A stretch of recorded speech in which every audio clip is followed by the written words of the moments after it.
What was hard to get over was being blamed for something that not only I didn't do, but that happened to me. Meghan Markle and Prince Harry are seeking a reliable support system amid all of the controversy and backlash that was sparked by Omid Scobie's new book, Endgame, and they desperately need the support.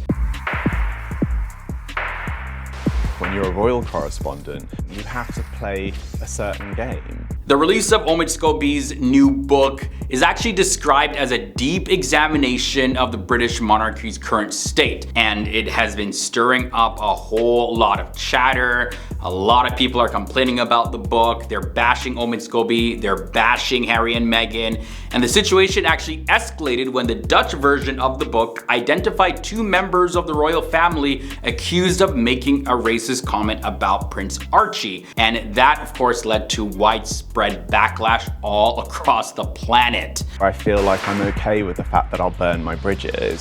There's one PR expert, Laura Perks, and she went on to say that amid all of the challenges for both the Windsors, so William and Kate, the Duke and Duchess of Sussex, Harry and Meghan, they are also requiring a support network, and Laura thinks that this is really necessary for them to discuss their feelings and navigate the situation. While I imagine that was really hard, and I can't picture what that felt like, this is not the same. Laura goes on to talk about how things could be for Harry and Meghan and kind of speaking from their perspective, and in an interview, this is what she had to say specifically. The situation with Harry and Meghan is undoubtedly hard on everyone involved, and while much of this has been brought on by them or involves them in some way, it must be emotionally draining on them, their relationship with their friends, as well as each other. I hope they're leaning on their support network in private and being honest and vulnerable with their feelings. On that note though, this is something that specifically Harry has struggled with. I think he's even said it himself,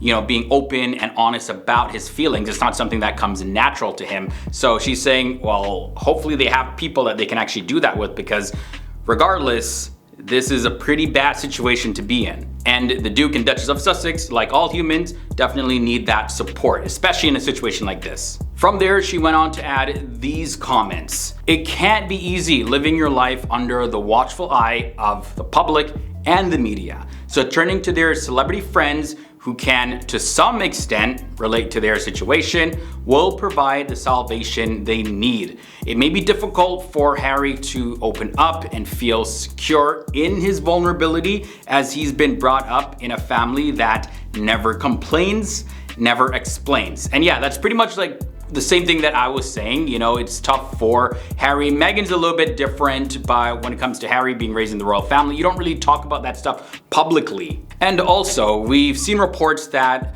their celebrity friends, they are kind of distancing themselves from Harry and Meghan. So who knows how many people they actually have in their support network. For sure, Meghan's mom, Doria Ragland, she's a confidant, and she's somebody that Meghan goes to. So at least there's one person, but who else? Because it's not like they can call up people in the royal family to be like, hey, by the way, I'm dealing with this. But it has to do with bashing the royal family. I think there's some people that Harry and Meghan are still close in the royal family, but in general, who do they have? Who do they have as a support system? Laura continued to elaborate on her comments about Prince Harry. She suggests that Prince Harry is very unaccustomed to expressing his emotions openly and requires a trusted support network. She acknowledges that public defenses also from celebrity friends have faced backlash in the past, potentially leading Harry and Meghan to seek private support. So in the past, yeah, people who are well known in the public eye have defended Harry and Meghan, and they've received some backlash. So they're probably like, we're not gonna really speak up and defend Harry and Meghan in this one because we don't want to risk the backlash. So yeah, Harry and Meghan would be wise to seek private support. After all, they don't want to give their celebrity friends another reason to distance themselves even more from them, right? So I don't think that they're going around and trying to get celebrity friends to release statements or anything like that. They've also been very quiet about this whole thing, and they haven't really addressed it publicly in any way. While public solidarity may not be evident, Laura hopes that their friends are privately providing advice to guide the couple towards positive decisions. So we see Laura kind of took it from the perspective of the Duke and Duchess of Sussex, because even though she says that they may have brought a lot of this on themselves, at the end of the day, is no proof that they were the ones that told Omid Scobie to put that in the book. And I think Omid Scobie is trying to backtrack. I think accidentally he put it in the book and it got through.